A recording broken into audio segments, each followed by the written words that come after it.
سوره فاتحه در مکه نازل شده است و از 7 آیت عبارت است. بسم الله الرحمن الرحیم. به نام الله بخشاینده و مهربان. این سوره را سوره فاتحه می نامند، زیرا افتتاح قرآن عظیم از این سوره آغاز می شود و این سوره را مثانی نیز می نامند، چون در هر رکعت نماز قرائت کرده می شود. این سوره دارای نام‌های دیگر هم هست، یعنی ابتدا می کنم خواندن قرآن را به نام الله و با مدد او. الله نام پروردگار است، معنایش نیست معبود برحق جز او.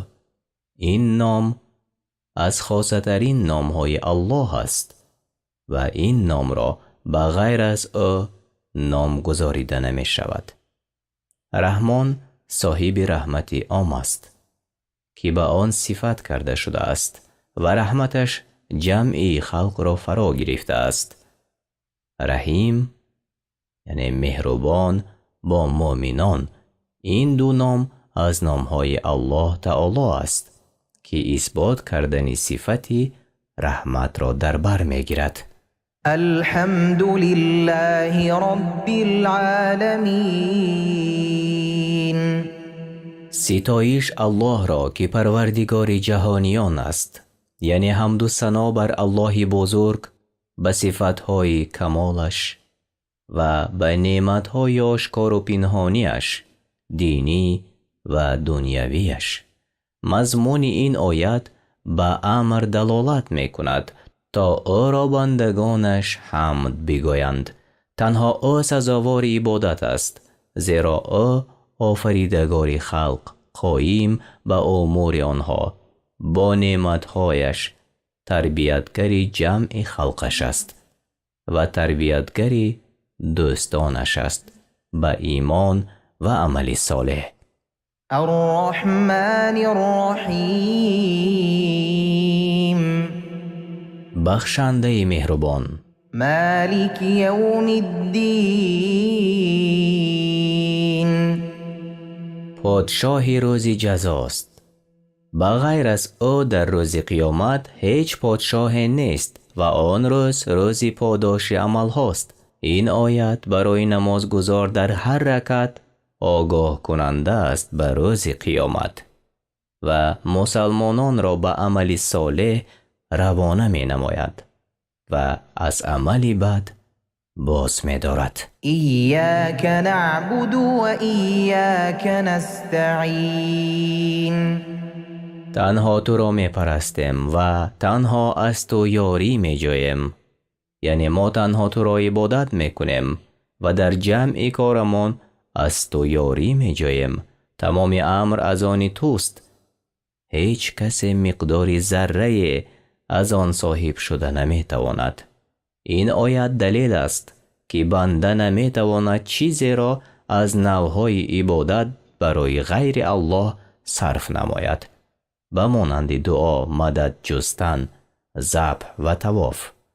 و این آیت نیز شفای دل هاست از بیماری های خودنمایی و خودپسندی.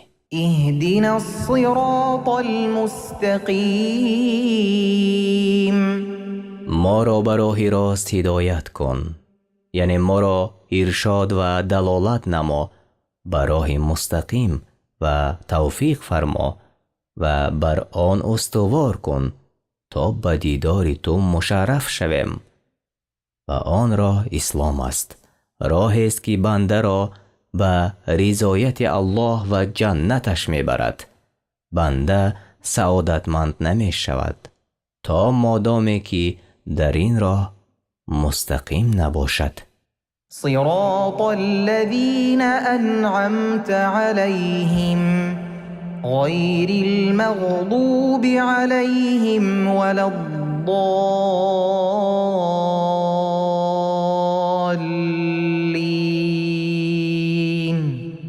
راه کسانی که آنها را نعمت داده ای، نه آن راهی که بر آنها خشم گرفته ای و نه راه گمراهان، یعنی راهی که تو نعمت خود را برایشان ارزانی نمودی از پیامبران، صدیقان، شهدا و صالحان که آنها عهد هدایت و استقامتند و ما را نبر به آن راهی که تو بر آنها خشم گرفته ای. آنان کسانی بودند که حق را دانستند و به آن عمل نکردند و آنها یهودیانند. و نگردان ما را از کسانی که ره گم کردند. آنان کسانی اند که هدایت نیافتند و گمراه شدند و آنان نصارایند. این آیت شفا است برای قلب مسلمان از این کار حق، جهل و گمراهی. بزرگترین نعمتی که الله تعالی بر بندگانش ارزانی کرده است این اسلام است. علما اتفاق کردند بر آن که لفظ آمین از آیت سوره فاتحه به حساب نمی رود. از این سبب در قرآن آن را کتابت نکردند. معنای آمین این است که الها قبول نما. سوره فاتحه در مکه نازل شده است و از 7 آیت عبارت است. شما ترجمه سوره فاتحه را از قرآن کریم و ترجمه معنای آن در روش تفسیری میسر به زبان تاجیکی شنیدید. به شبکه تلگرامی ما داخل شوید و شما از اولین ها شده MP3 ترجمه معنای قرآن را دسترس می کنید و همچنین در ویکتورین آزمون های ما نیز اشتراک می کنید. ما با هم پیش می رویم.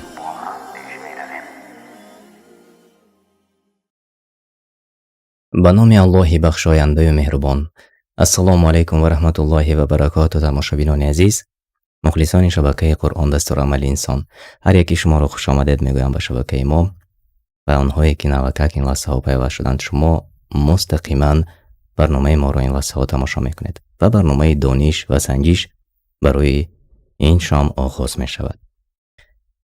و این لحظه ها آنهایی که مستقیم ما را تماشا میکنید می توانید زیر نوار حتما لایک مانید تا دیگران نیز تماشا کنند و می توانید به دوستان و نزدیکان، به آنهایی که شما دوست می دارید، برای آنها نیز نوار را روان کنید تا که آنها نیز توانند یک جای با ما در آزمون، در همین مسابقه اشتراک کنند.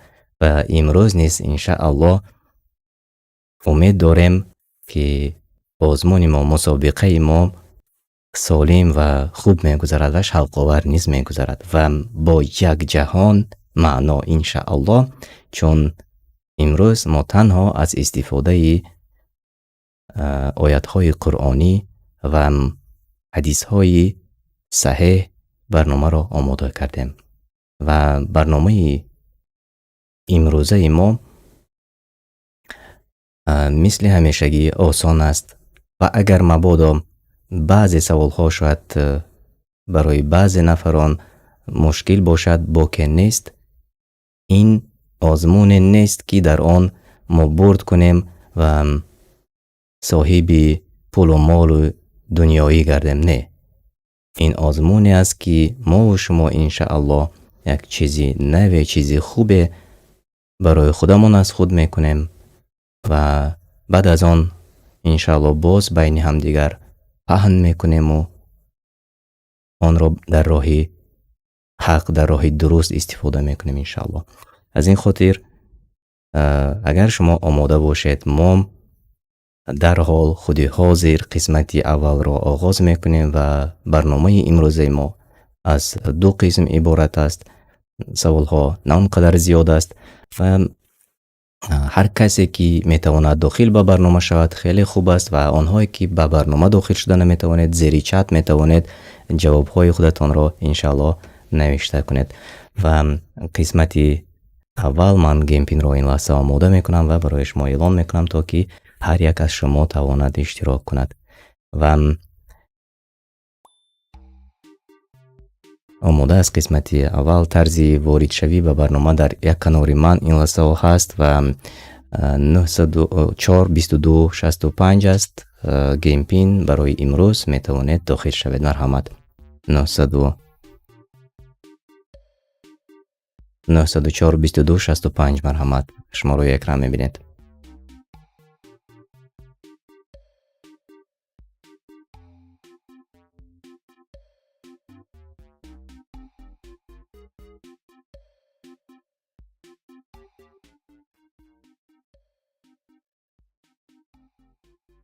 خب طرز وارد شدن به برنامه ما kahoot.it نوشته میکنید و در جایی که گیم پین نوشته شده است، گیم پینی که شما بالا میبینید آن را نوشته میکنید و در جایی که نیک نیم نوشته شده است نام خودتان را آنجا نوشته کنید.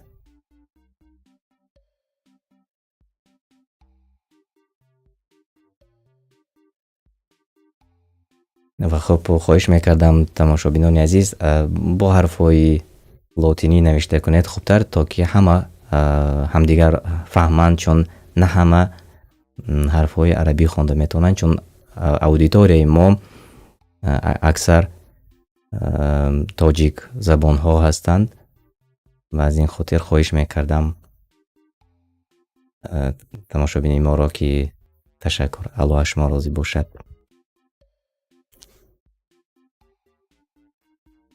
خوش آمدید میگم همه آنهایی که داخل شدند.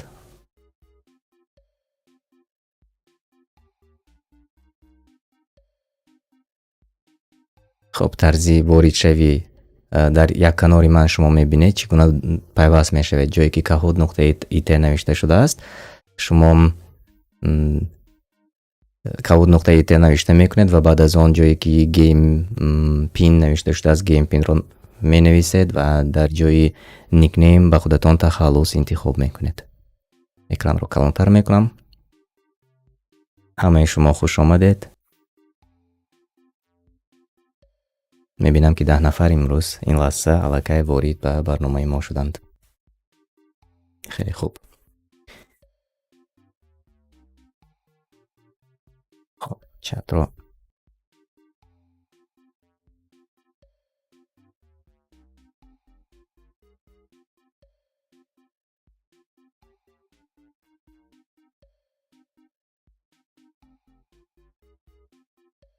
الله شما راضی باشد تماشابینان عزیز. برای دستگیریتان من میبینم که هر یک نفری که در برنامه ما هستند و این لحظه ما رو تماشا میکنند لایک موندن این بردباری ما است و امروز ما الحمدلله یکم موفق هستیم، چون روزهای اولی که این برنامه رو ما چند ماه پیش آماده کرده بودیم نه اونقدر زیاد تماشا میکردند و امروز الحمدلله ما و شما انتظار هستیم و خودی من نیست الحمدلله خیلی زیاد انتظار هستم برنامه رو، چون وقتی که برنامه رو آماده میکنم سوال ها رو آماده میکنم خودم نیست بهره میبرم از آماده کردن سوال ها. باور کنید چون بسیار معلومات ها رو ما و شما نمیدونستیم یا اینکه فراموش کردیم یا اینکه فراموش میکنیم. آدمی هستیم، اما هرگاهی که من برنامه رو آماده میکنم سوال ها دوباره به یادم می آید و مهمشون که یک چیزی نوی دیگر را نیز می آموزم، چون ما و شما آدمی هستیم و همیشه باید که در جستن علم باشیم و هرگاهی که اگر ما یکم عقیب نشینی که کردیم آن چیزی که می دانستیم فراموش میکنیم و یا آن چیزی که ما باید دانیم اما نمیدانیم، اما حال آن که ما میتوانستیم، یعنی وابسته به آن چیزی که ما و شما قادر هستیم. بعضا ما خودمان را تسکین میدهیم، میگوییم که الله ما را از آن چیز میپرسد که ما قادر هستیم، اما شاید ما و شما قادر هستیم آن چیز را از عهدهش میبرایم، اما تنبلی هست یه چیزی که شیطان وسواس میکند و آنجا ما کوششمان را تا به جای معین نمیرسانیم. حال آن که ما میتوانستیم از این هم زیادتر کوشش کنیم، یعنی وقت داریم، امکانیت داریم، اما خودمون کوشش را کمتر میکنیم و بیایید قسمتی اول رو انشالله که این لحظه آغاز میکنیم. میبینم که 15 نفر داخلی برنامه ما هستند و گیم پین 904 22 65 است و هر یکی شما اونهایی که داخل شدند این لحظه در قسمتی اولی برنامه ما انشالله اشتراک میکنید و بعد از آن قسمتی دوران نیز ما آماده خواهیم کرد انشالله. و بسم الله آغاز میکنیم.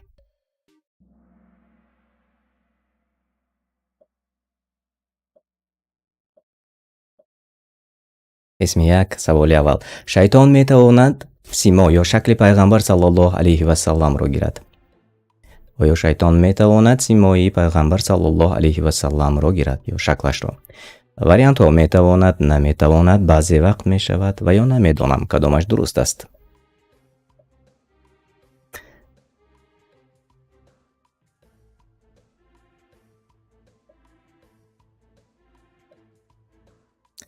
خب جواب های درست آمده رسید و جواب درست 11 نفر در داخل برنامه ما گفتند بله نمیتواند. شیطان سیما یا شکلی پیغمبر صلی الله علیه و سلم را گرفته نمیتواند، اما 2 نفر گفتند میتواند و من در داخل چت ما میبینم که تقریبا همه جواب های درست گفتند. اسیا گچی و جوابتان درست اولین بود و بعدن دنیا و آخرت جواب درست گفتند. تجک وطن جوابتان درست است. صادق محتاج جوابتان درست است. بله، دلیل به این حدیث بخاری تحت رقم 6993 یا گاگا ما میگم 6993 برای آسان تر شدنش. و زیر چت نوشته کنید تماشابینی عزیز، تماشابینان گرامی، شما میخواهید که بعض دلیل ها را ما اینجا شرح دهیم یا اینکه یک و یک بار به سوال های دیگر گذاریم؟ اگر شما خواهید که ما کمی شرح دهیم من حتما دلیل ها را شرحش رو برای شما میگم. در کامنت نوشته کنید انشاءالله و اگر که شما راضی باشید تقریبا 1 دقیقه شرح میدهیم برای چی چنین است.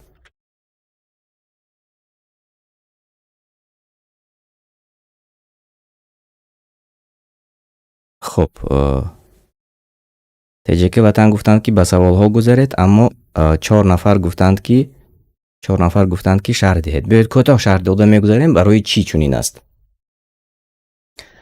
حدیث زیر رقم 6993 از بخاری آمده است و همچنین در مسلم زیر رقم 2266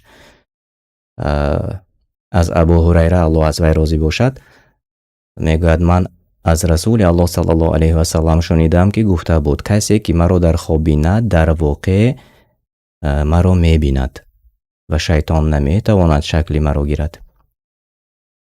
و انا همین دلیل است و این هم در صحیح بخاری آمده است و همچنین در صحیح مسلم نیز آمده است و زیر رقم 2266 از مسلم است و بخاری 6993 است. این یک کوتاه دلیل و شرح بود و سوال دیگر میبینیم که به پیش برآمد. بیاد بینیم. نصرالدین در جای اول، بهمنیار در جای دوم، محمد جان و محمد و علی آنهایی که در جایهای نمایان قرار دارید من شما را تبریک میکنم ماشاءالله و خیلی خوب. بیایید به سوال 2 گذاریم. تخت شیطان در کجاست؟ در روی زمین، در بالای کوه، زیر درخت انجیر، در روی آب کدامش درست است؟ تخت شیطان در کجاست؟ تخت ابلیس در کجاست؟ جواب های شما.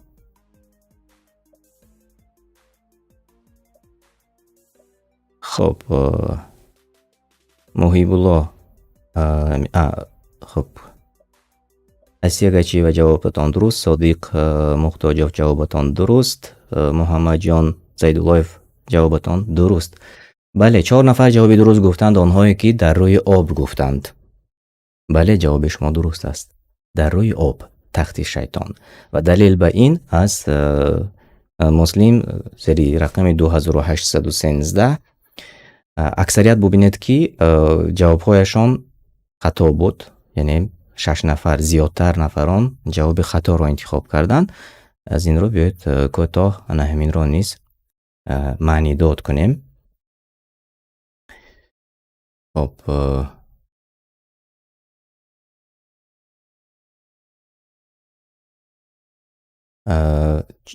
روایت شده است که رسول الله صلی الله علیه و سلم فرمودند حقیقتا ابلیس تخت خود را بر روی آب برپا کرد و سپس لشکر خود را فرستاد و نزدیکترین از لشکر آب به او نافهمی ها یعنی بدکاری ها می آورد. یکی از آنها آمده می گوید من این کار را کردم، دیگری می گوید من دیگر کار را کردم. ابلیس در جواب می گوید شما هیچ کاری نکردید. سپس دیگری می آید و می گوید من تا آن دمی که او را از زنش جدا نکردم، یعنی مرد زنش را طلاق نکرد، برنگشتم. سپس ابلیس می گوید تو بهترین کار را کردی. و انا همین دلیل بود که اینجا گفته شده است که ابلیس تخت خود را بر روی آب نهاده است و این حدیث از کتاب مسلم زیر رقم 2813 است و حدیث را صحیح گفتند و از این با این دلیل ما میگوییم که تخت ابلیس در روی آب بوده است و جواب درست همین رنگی سبز است. اینک آنهایی که نوکک پیوست شدید لایک مانید زیر نوار و اگر توانید به دیگران نیز فرستید در ایموی خودتان و اگر یوتیوب های بسیار هزار نفر داشته باشید می توانید پدیلیت کنید در ثواب شدتان و الله اجر زیاد برای شما و پاداش نیک برایتان عطا کند. و بیایید میبینیم که به پیش برآمد.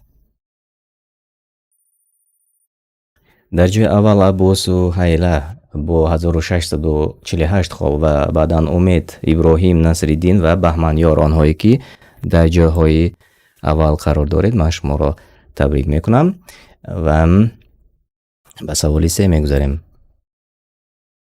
انجیل به کدام پیامبر فرستاده شد؟ به موسی، به عیسی، به داوود و یا به الیاس علیهم السلام؟ انجیل به کدام از این پیامبران فرستاده شد؟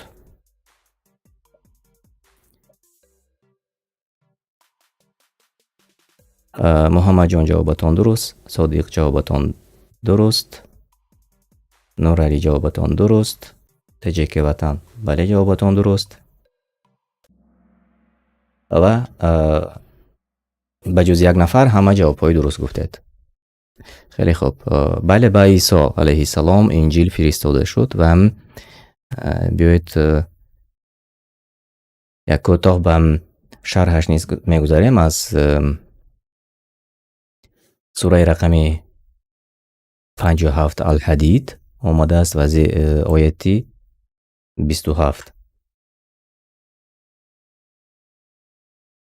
اینان معنایش را اینان میخونم.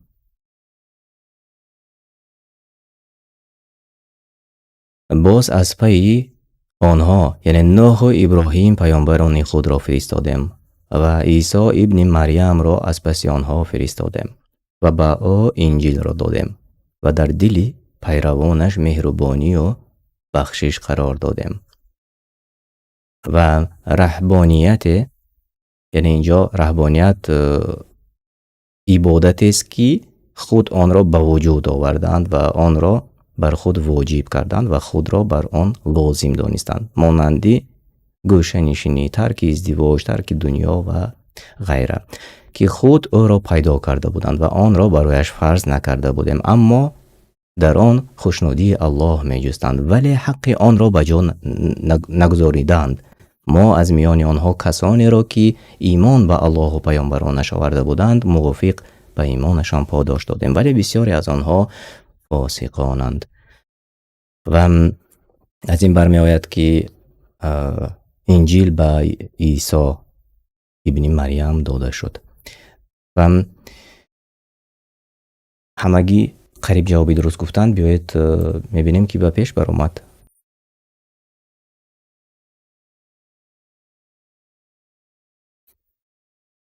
ابو سهیل در جای اول امید، ابراهیم، نصرالدین، بهمنیار آنهایی که در جاهای نمایان قرار دارند و امید پی هم به 3 سوال ما جوابهای درست گفتید. من شما را تبریک میکنم.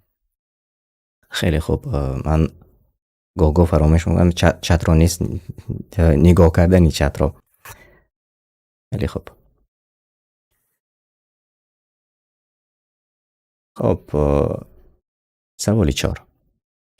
زبور به کدام پیغمبر فرستاده شد؟ به اسماعیل علیه السلام، داوود علیه السلام، موسی علیه السلام و یا اسحاق علیه السلام. زبور به کدام پیغمبر فرستاده شد؟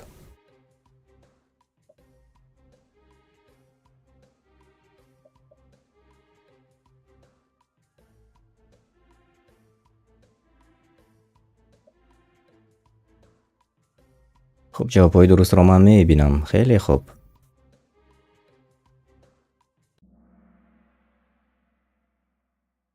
خیلی خوب. امیر شاه جوابتان درست است. صادق مختار جوابتان درست است. عمر جوابتان درست است. نور علی ابراهیموف جوابتان درست است و تقریبا همگی جوابهای درست گفتن. به داوود علیه السلام و دلیل به این سوره اسراء آیه 55. فکرم صدا کمی خوب نیست. خب این واسه انشالله شما مرا خوب میشنوید. و دلیل چون این است. من ترجمه معنا رو عیناً میخونم از تفسیر در روش میسر. و پروردگاری تو به کسی در آسمان ها و زمین است آگاه است. بعضی از پیامبران را بر بعض دیگر برتری نهادیم، یعنی به بزرگی و به بسیار امت داشتنشان، و به داوود زبور را دادیم. و بیایید اکنون میبینیم که به پیش برآمد. چون پیشتر ابو سهیل در جای اول با 3366 خال، بعدا ابراهیم، نصرالدین، بهمنیار و محمد آنهایی که در جاهای خیلی خوب هستند و منصور نیست 3 سوال پی هم جوابهای درست گفت و هم تبریک میکنیم همانهایی که در پیش هستند. سوال 5. کدام کتاب آسمانی را الله با دستان خود رسم کرد، یعنی نوشته است؟ کدام کتاب آسمانی را الله با دستان خود نقش کرده است؟ قرآن، انجیل، تورات و یا زبور؟ جوابی درستی شما.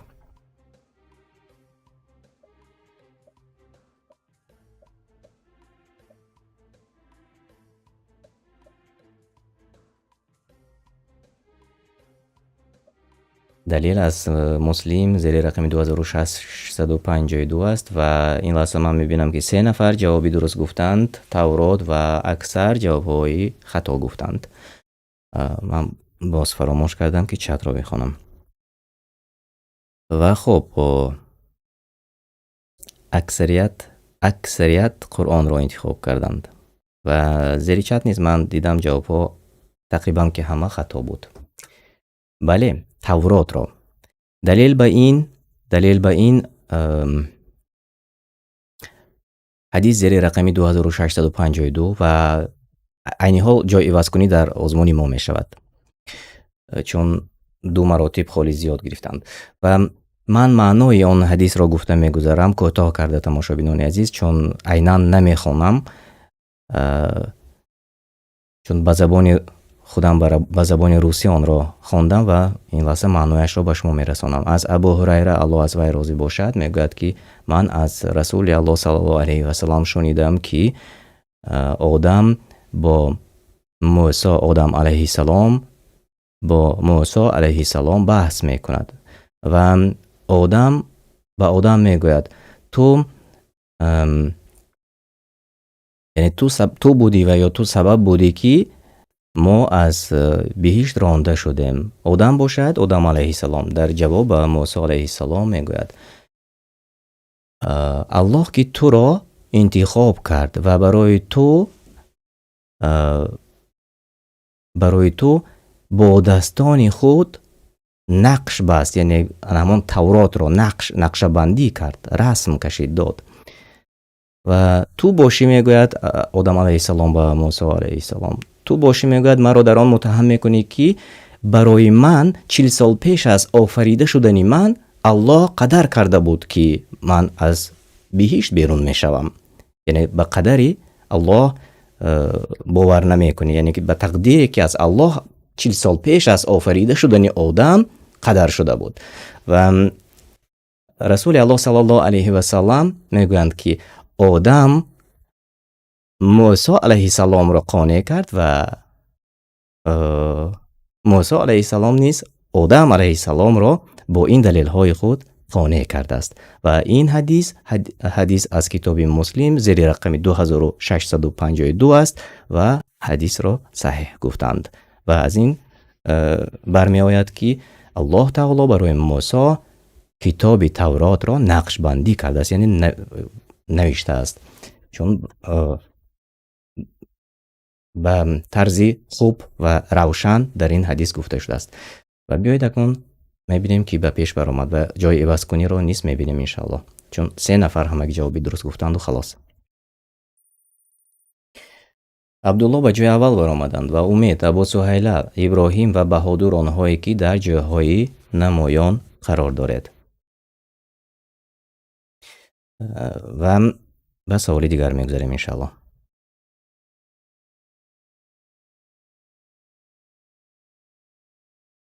آیا همه پیامبران پادبانی میکردند؟ یعنی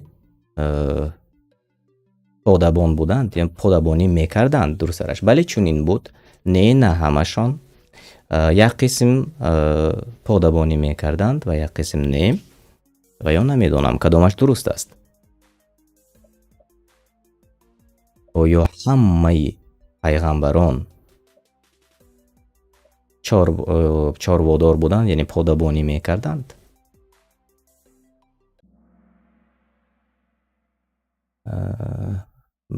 پنج نفر جوابی درست گفتند بله چنین میکردند.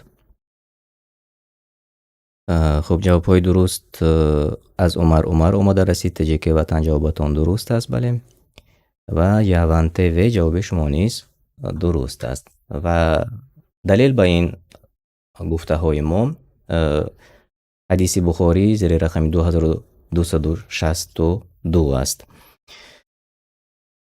و این را نیز من معنایش را این لحظه گفته میگذارم. از ابو هریره الله از وی راضی باشد میگوید که یک بار رسول الله صلی الله علیه و سلم گفتند کدام پیغمبری را که الله تعالی برای آدمیت نفرستاده باشد حتما که پادبانی میکرد.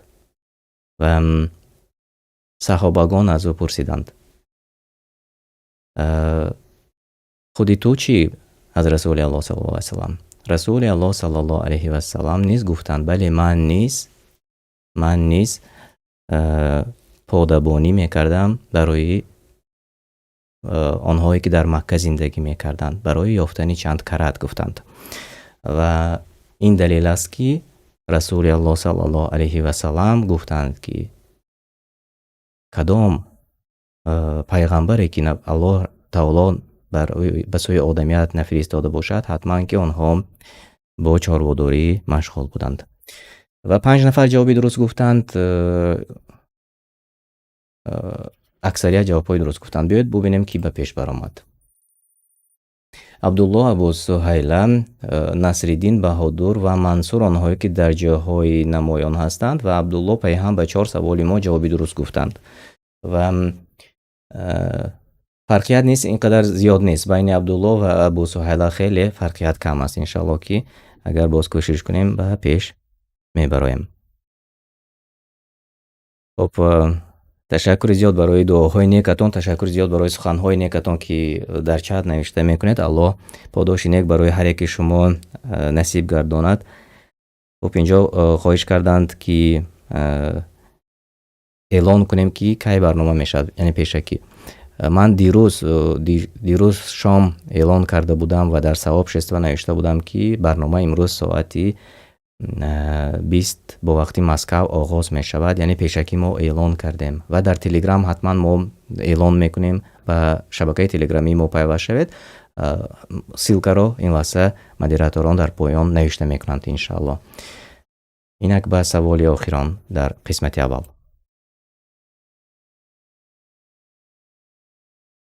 گفته می توانیم که الله درباره همه پیغمبران در قرآن یادداشت شده است.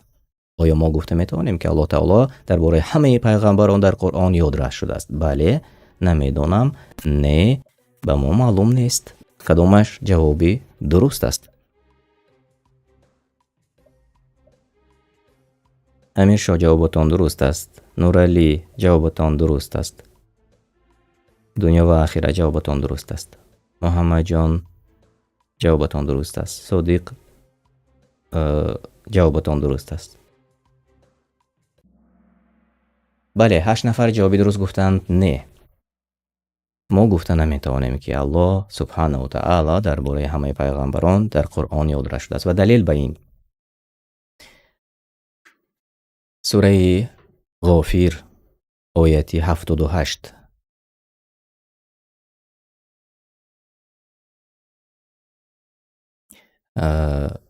من عیناً ترجمه معنا رو این لحظه میخوانم برای شما چون دلیل در قرآن آمده است.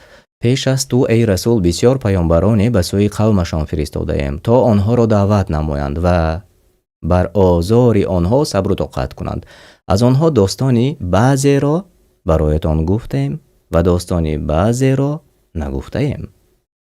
انا همین کفایه است و دوامش را خودی شما میتوانید جستجو کنید و خوانید. یعنی از آنها داستانی بعضی را برایت گفته ایم و داستانی بعضی را نگفته ایم. الله سبحانه و تعالی میگوید یعنی که همه داستانهای تمامی پیغمبرانی که از جانب الله سبحانه و تعالی به ما به آدمیت فرستاده شده است نگفته است. یعنی ما گفته نمیتوانیم که الله درباره همه پیغمبران در قرآن یادداشت شده است. 98 نفر جواب درست گفتید. من شما را تبریک میکنم و قسمت خوبی برنامه ما آماده رسید و بیایید ببینیم کی به پیش برآمد. تماشابینان عزیز و انا همین قسمت رو من خیلی دوست می‌دارم و من باور دارم که شما نیز خیلی زیاد انتظار میشوید مثل ما. قسمت اولی دانش و سنجش جای سیوم نصیب ابو سهیل، شما را تبریک میکنم. جای دو نصرالدین مبارک باشد و جای اول نصیبی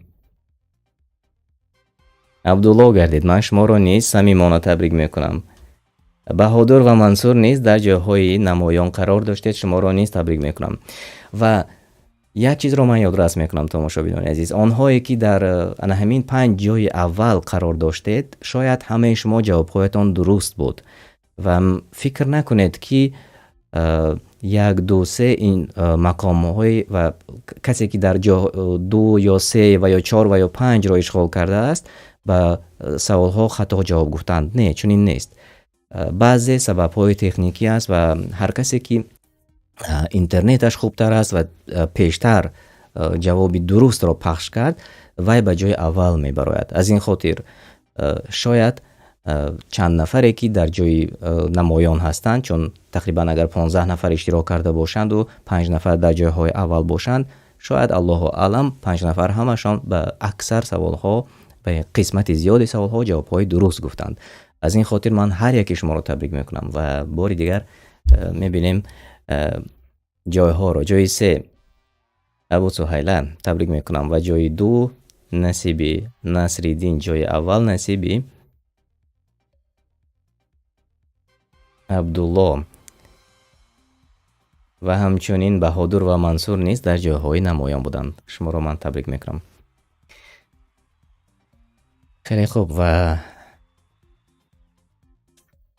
تشکر زیاد تماشابینان عزیز. می توانید این لحظه ها برنامه ما رو به دیگران و دوستانتون روان کنید تا که آنها نیز توانند تماشا کنند ما رو، تا که آنها نیز توانند در برنامه ما اشتراک کنند. من قسمت دومی برنامه رو این لحظه پیشکش شما میگردونم و گیم پین الکی آماده است و برای شما این لحظه من پیشکش میکنم تا که توانید شما نیز داخل شوید و در آن آزمون اشتراک کنید. حتما لایک مانید و اگر آبونه نشده باشد آبونه شوید تا که برابری پخش شدن برنامه ما، یعنی افیر مستقیم ما به شما آگاهی می آید و شما می توانید برابری در حال آغاز برنامه من و ما بپیوندید.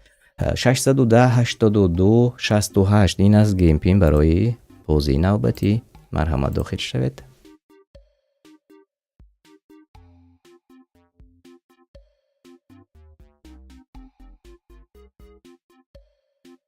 خب تماشابینی ما محمد علی رجبوف و علیکم السلام و رحمت الله و برکاته برای شما و به سوال های شما افسوس که خودی من جواب نمیگویم، اما جوابتان معلوم است.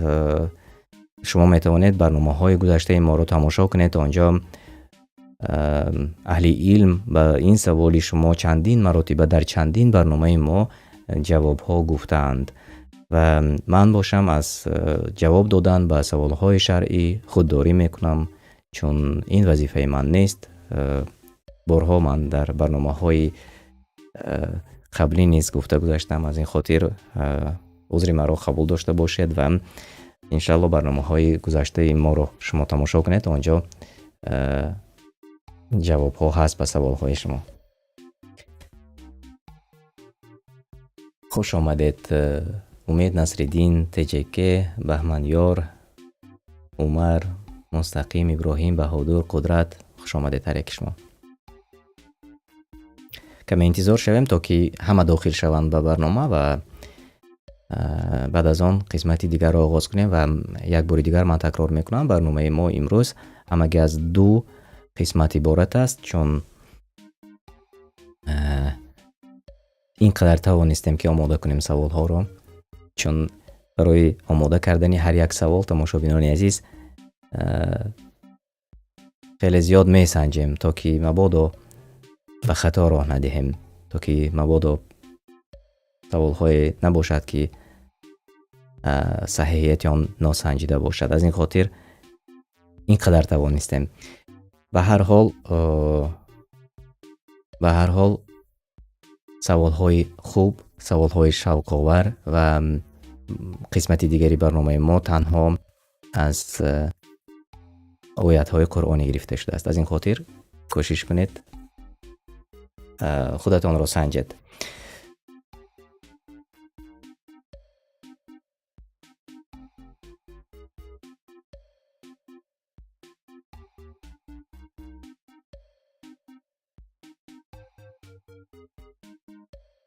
خب میبینم که 17 نفر داخل شدند و بیایید آغاز کنیم. الحمدلله امروز کسی نپرسید که چگونه باید داخل شویم. الحمدلله اکثر الکی آموختند و نصیب باشد انشاءالله در روزهای نزدیک باز نمودهای دیگری برنامه های علمی را انشاءالله برای شما پیشکش خواهیم کرد. انشاءالله دعاگو باشد، دست به دعا باشد تا که الله تعالی در عمر هر یکی ما برکت عطا کند و در وقتمان نیز همچنین. و یادرس می شوم روزهای نزدیک انشاءالله چند سوره ترجمه معنای چند سوره دیگر پیشکش شما می شود. و چند روز پیش من سوره زمر رو ترجمهش را خواندم و آماده کردیم. این لحظه با صدای قاری سیرت الله رؤوف به نهایت تاثیر بخش است. انتظار باشد انشاءالله روزهای نزدیک آن را نیز برایتان آماده میکنیم و پیشکش می شود. سرپرستان برنامه ما الکی 2 سوره را توانستند گوش کنند، سوره صافات و سوره صاد را، چون آنها پیشتر از دیگران می توانند تماشا کنند و شنوند در شبکه یوتیوبی ما. و انشاءالله روزهای نزدیک این 2 سوره را نیز، سوره صافات و صاد را نیز برای شما پیشکش میکنیم با صدای قاری ایام‌الدین فخرالدین انشاءالله.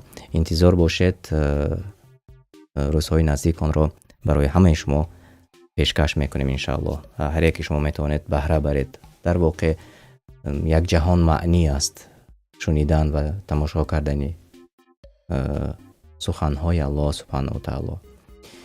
و بیایید قسمتی دیگر رو نیست این لحظه آغاز میکنیم و ما آماده هستیم انشاءالله. 612 82 68 این گیم پین هر یک شما میتواند و برنامه داخل شود. نه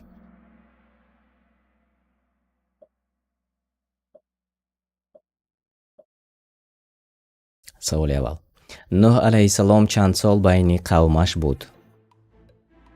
نوح علیه السلام چند سال بین قومش بود؟ وریانت ها 750 75 سال 950 سال و یا 69 سال. سوره عنکبوت آیه 14. جواب های درست را من میبینم که زود به چت آمده رسید. ماشاءالله ماشاءالله. بله صادق جوابتون درست است. تجیک وطن جوابتون درست است. دنیا و آخرت جوابتون درست است. حاجی یوسف جوابتون درست است. بله 950 سال. ببینید یگان نفر جواب خطا نگفتند. الله پاک است. یگان نفر جواب خطا نگفت و همه جوابهای درست گفتند.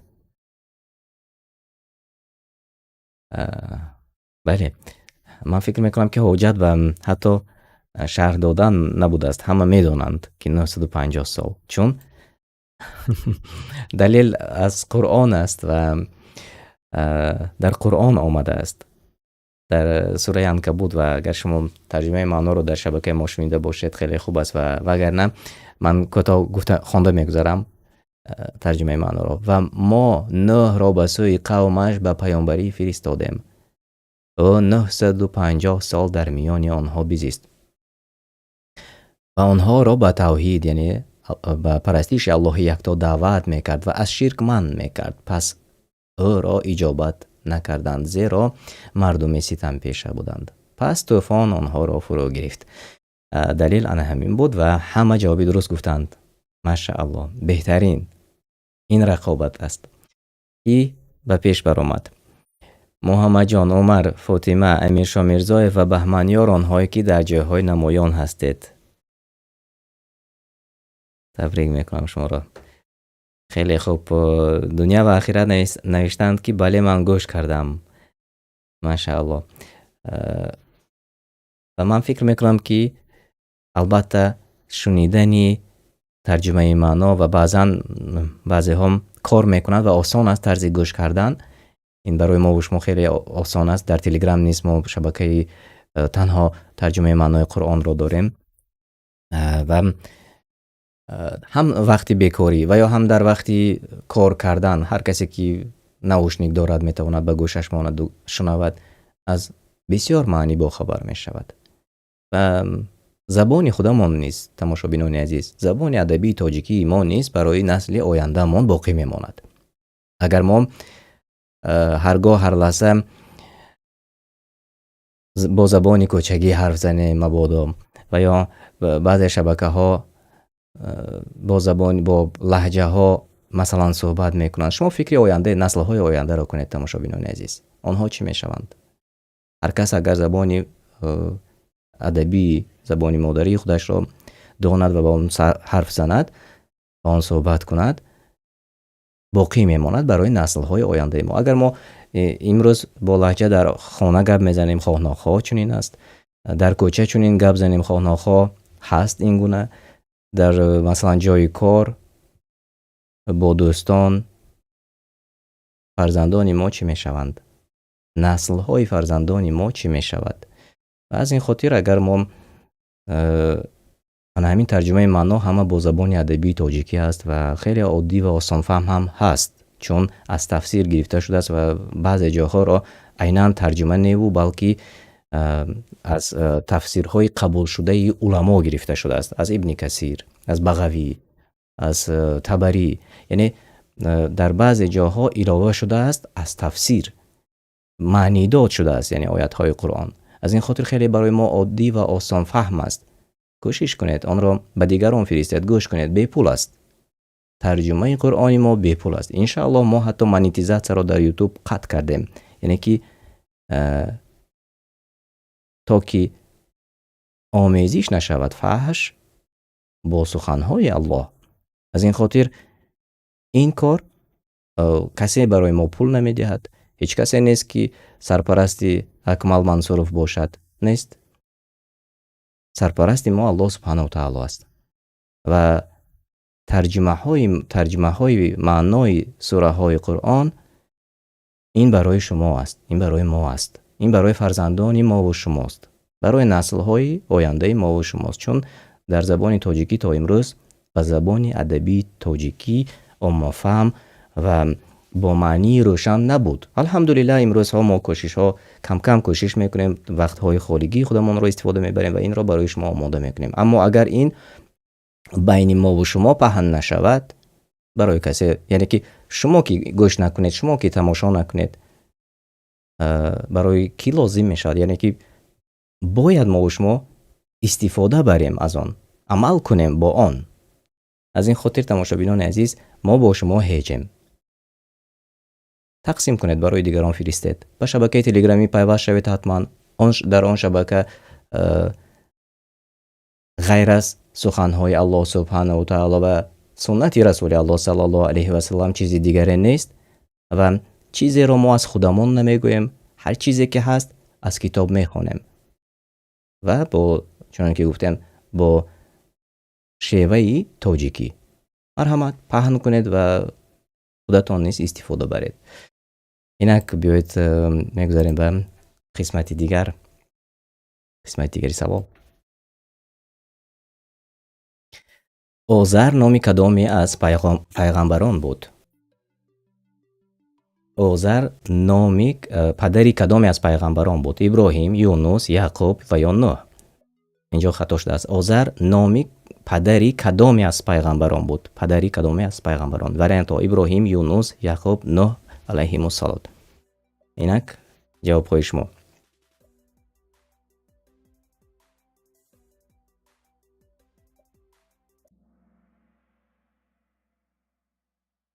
خیلی خوب و 11 نفر جوابی درست گفتند. بله ابراهیم علیه السلام. عزر نامی پدری ابراهیم علیه السلام بود و جواب های درست از جانبی حاجی یوسف آماده رسید، نورعلی ابراهیم آماده رسید، صادق مختاجف، اسیا گچی آماده رسید. کی به پیش برآمد؟ در جای اول عمر، بعدن فاطمه، محمد، ابو سهیل بهادر و نتیجه که نیز 7 زینه به بالا برآمدید. من شما رو تبریک میکنم. سوال دیگر. پدری کدام پیغمبر کافر بود؟ موسی علیه السلام، عیسی علیه السلام، ابراهیم علیه السلام و یا نوح علیه السلام؟ با دلیلی همین سوره ها، سوره توبه آیت 104 و سوره انعام آیت 74. با همین دلیل. جواب شما.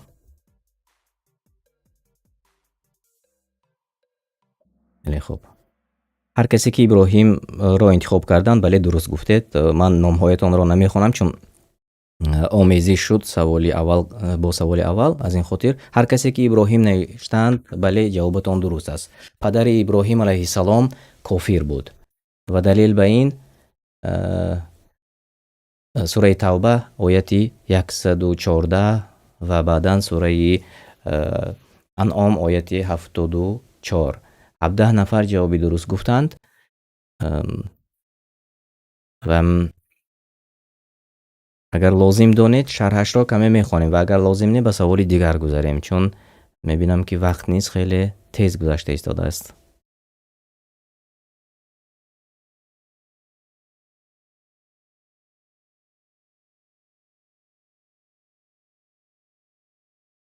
و خب به سوالی دیگر میگذاریم نباشد.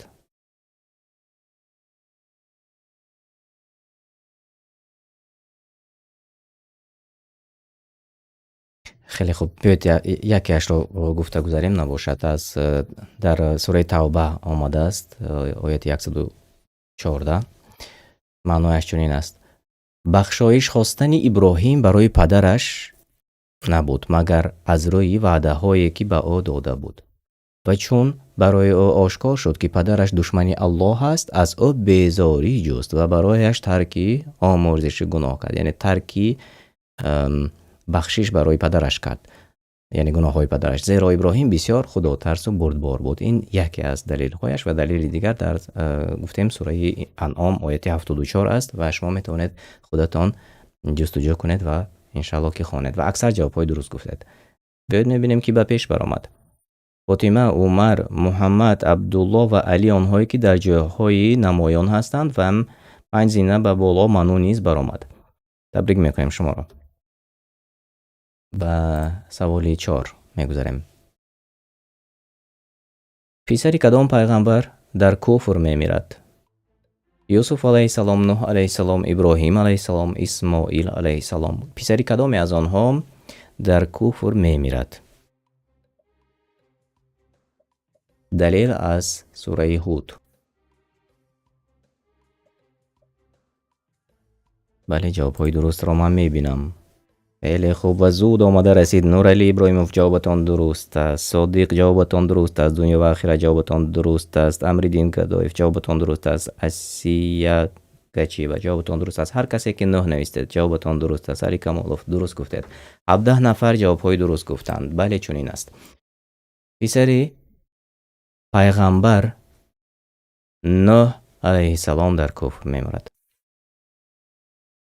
چون در آیت 42 سوره هود میگوید معنایش چنین است: به کشتی آنان را در میان موج‌هایی که بلند میشد چون کوه میبرد، یعنی بلندی آن همان موج‌ها. و نوح پسرش را در گوشه ایستاده بود ندا کرد: ای پسرکم، با ما سوار شو و با کافران مباش که غرق خواهی شد.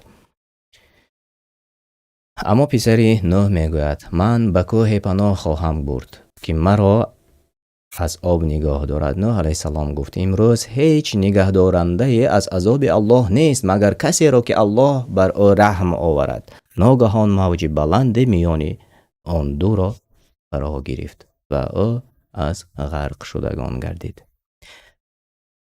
و این هم قصه های قرآنی یادرسی برای ما و شما، برای انسانیت، برای امروز. چون ما نیز امروز میشنویم یادرسی ها را از جانب علمای اهل سنت، از جانب اکثریت طالب علمان. ما حقیقت را میشنویم اما به حقیقت گوش نمیدهیم. خودتان میزان کنید تاریخی تکرار. بنا همین قصه نوح علیه السلام که ندا میکرد فرزندش را. به این مانند عالمان امروز ندا میکنند و میگویند برای ما و شما یادرسی میکنند که عذاب الله نزدیک است. از گناه دور شوید. خب بیایید به سوالی دیگر میگذاریم. پیش از آن میبینیم که به پیش برآمد. در جای اول محمد همگی به 4 سوالی ما جوابی درست گفتند، یعنی به همه سوال ها. عمر، فاطمه، علی، ابو سهیله، آنهایی که در جاهای نمایان و در جاهای پیش قرار دارد. سوال 5: زنهای کدام پیامبران به دوزخ داخل می شوند؟ صالح و هارون، نوح و لوط، اسماعیل و یوسف و یا نمیدونم. زنهای کدام پیغمبران به دوزخ داخل می شوند؟ نابسته به آن که شوهرانشان پیغمبر بودند، مقامی بهترین را داشتند. صالح و هارون، نوح و لوط، اسماعیل و یوسف و یا نمیدونم کدامش درست است. بله، نوح و لوط. هر کسی که همین را انتخاب کرد جوابهای شما درست است. بله، نوح و لوط. 16 نفر جوابی درست گفتند و سوره تحریم ترجمه معنایش هست در شبکه قرآن دستورالعمل انسان. این است دلیل به این.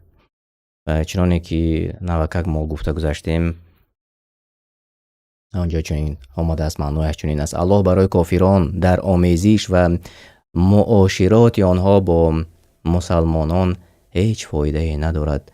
مثالی زن نوح و زن لوط را می آورد که هر دو همسر نوح و همسر لوط علیهم السلام در نکاح دو تن از بندگان صالح ما بودند و با آن دو خیانت کردند، چون که آن دو زن کافر بودند.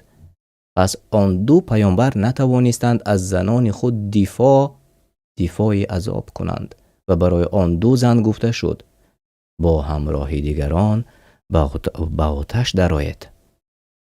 او بسته به آن که آنها همسران پیامبران بودند. و در شرح همین گفته شده است این آیه دلیل است بر این که همنشین بودن با پیامبران و اهل صالحان چیزی را فایده نمی دهد اگر بدکار و بی ایمان باشد کس.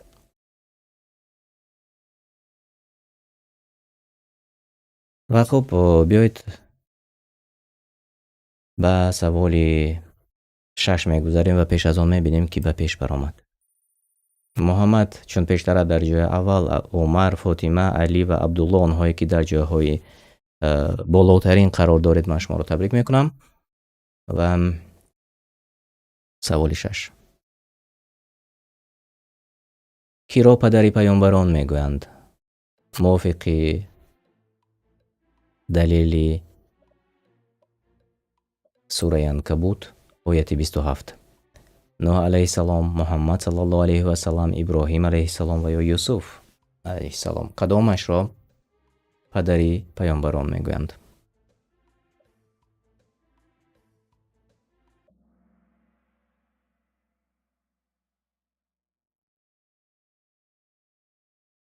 بله، جواب های درست آماده رسید. ابراهیم علیه السلام و هر کسی که در چت ما نوشته کردید. خب من آدم را روایت کردنی بودم فراموش کردم. بله آدم هم بود اما در وریانت بود اما من خودم داخل نکردم، اما بعضی ها نوشته کردند چون این نیست. موافق به آیه 27 سوره عنکبوت ابراهیم علیه السلام پدری پیامبران است، چون این آمده است و دادیم برای ابراهیم فرزند اسحاق را و نبیرش یعقوب را و در فرزندان ابراهیم، یعنی در فرزندان ابراهیم پیامبری و کتاب را مقرر داشتیم. یعنی از این برمی آید با همین دلیل ابراهیم علیه السلام را پدری پیامبران میگن. یعنی فرزندان ابراهیم در فرزندان ابراهیم علیه السلام پیامبری و کتاب را مقرر داشتیم و پاداشش را در دنیا به یادداشت نیک و فرزندان صالح دادیم و او در آخرت از صالحان است. و جوابی درست 13 نفر جوابی درست گفتند، کمترین ها فقط جوابهای خطا گفتند. بیایید میبینیم کی به پیش برآمد. محمد، عمر، علی، عبدالله و نصرالدین آنهایی که در جاهای نمایان هستید تبریک میکنم شما را. سوال آخر: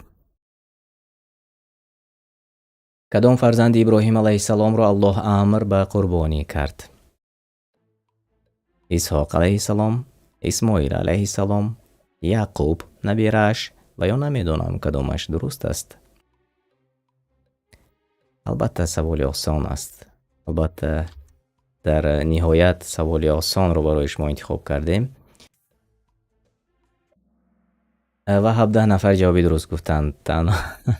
تنها یک نفر جوابی خطا گفت. اکثر جوابهای درست گفتند. من شما را صمیمانه تبریک میکنم و بیایید تکنون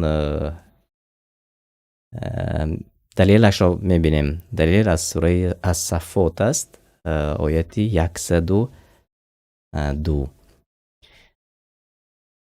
اسماعیل علیه السلام را امر به قربانی کرده بود و کوتاه گفته میگذاریم و بعد از آن میبینیم که به جاهای نمایان گذشت.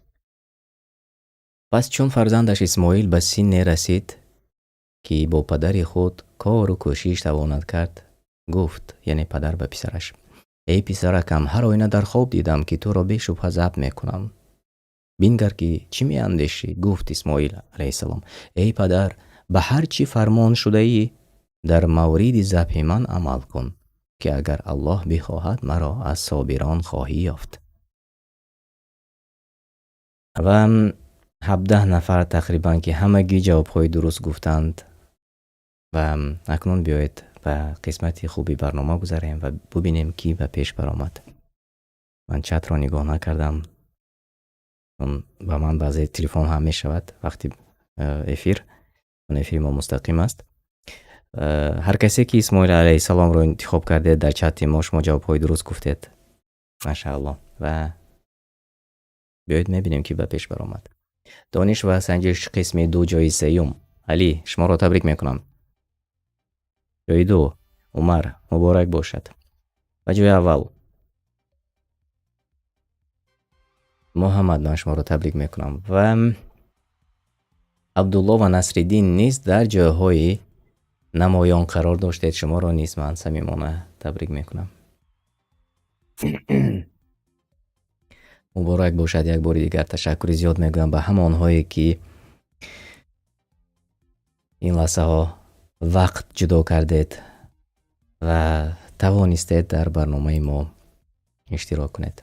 الله از هر یکی شما راضی باشد. و ما تقریبا که 1 ساعت برنامه ما دوام کرد و به همه آنهایی که اشتراک کردید تشکر میگویم. الله پاداش نیک عطا کند و بر عوضی نیکی کردنتان و یا تقسیم کردنی کار خیر به دیگران سبب شده باشد. الله هر چقدری که آماده کنندگان برنامه را پاداش دهد به شما نیز زیادتر اجر و ثواب عطا کند. دعا میکنیم و الله هر یکی شما را نگهبان باشد. ما انشاءالله کوشش میکنیم باز هفته دیگر برنامه را آماده کنیم و برای شما پیشکش کنیم. انتظار باشید. باری دیگر تکرار میکنم روزهای نزدیک ترجمه معنای سوره صاد و سوره صافات نیز پیشنهاد شما می شود و بعد از آن سوره ترجمه معنای سوره زمر نیز پیشنهاد شما می شود. و حتما به نزدیکان خودتان شبکه یوتیوبی ما را تقسیم کنید، پهن کنید تا که دیگران نیز آبونه شوند. و به شبکه های تلگرامی ما زمان دانستن 2020 پیوست شوید، آبونه شوید. و غیر از این قرآن تاجیک شبکه تلگرامی ما اونجا تنها ترجمه معنای قرآن است، آبونه شوید. و یکی از اولین ها شده MP3 MP3 ترجمه معنای قرآن را میتوانید بشنوید. و ما غیر از این باز یک شبکه تلگرامی دیگری نیز آماده کردیم. آنجا تنها قوریه های خودی به زبان عربی طرز قرائتی درست آنجا می شود. انشالله MP3 آن را نیز می توانید شما بدون اینترنت از استفاده شبکه تلگرام گوش کنید.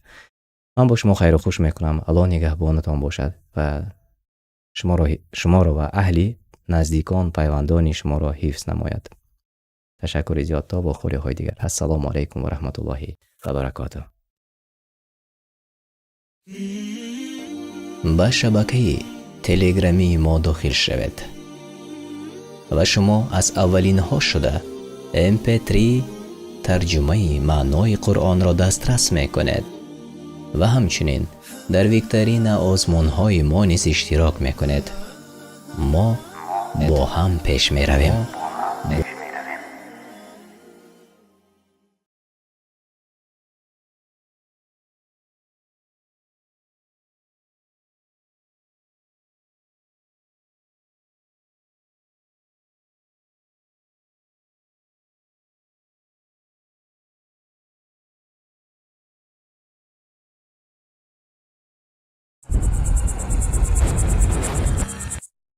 سوره عصر یعنی زمان در مکه نازل شده است و از 3 آیت عبارت است. بسم الله الرحمن الرحیم. به نام الله بخشاینده و مهربان. والعصر إن الإنسان لفي خسر الله سوگند یاد میکند به زمان، به تحقیق که آدمی در زیانکاری است. إلا الذين آمنوا وعملوا الصالحات وتواصوا بالحق وتواصوا بالصبر. غیر آنهایی که ایمان آوردند و کارهای شایسته کردند و یکدیگر را به حق دعوت کردند و یکدیگر را به صبر وصیت نمودند. سوره عصر یعنی زمان در مکه نازل شده است و از 3 آیت عبارت است.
سوره عادیات یعنی اسبان دونده در مکه نازل شده است و از 11 آیت عبارت است.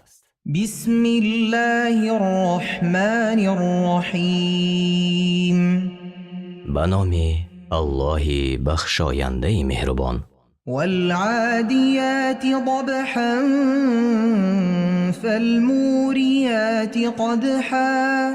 الله سوگند یاد می کند، سوگند به اسبان تازنده ای که نفس زنان به طرف دشمن حمله می کنند. سوگند به اسبانی که به نعل خود سنگ را زده آتش می برارند.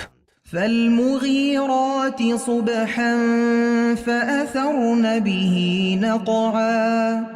پس سوگند به اسبانی که بر مقابل دشمن بامدادان هجوم آورند و آنگاه در آنجا غبار برخیزانند. فوسطن به جمعا إن الإنسان لربه لکنود. و آنگاه در آنجا در میان درآیند و دشمن را سرنگون سازند. به درستی که آدمی پروردگار خود را شکر نمی گوید. و اینه علی ذلك لشهید. به درستی او خود بر این گواه است. و اینه لحب الخیر لشدید. و او علاقه سخت با دارایی و مال دارد. أفلا يعلم إذا بعثر ما في القبور آیا انسانی که مغرور است نمی‌داند الله تعالی مردگان را از گورهایشان برای حساب و جزا بیرون می آورد؟ وحصل ما في الصدور و آنچه در دلها از نیک و بد پنهان است آشکار شود. إن ربهم بهم يومئذ لخبير پروردگارشان در آن روز از حال آنها و عملهایشان آگاه است و هیچ چیزی از او پنهان نخواهد ماند. شما سوره عادیات را شنیدید، یعنی اسبان دونده. در مکه نازل شده است و از 11 آیت عبارت است.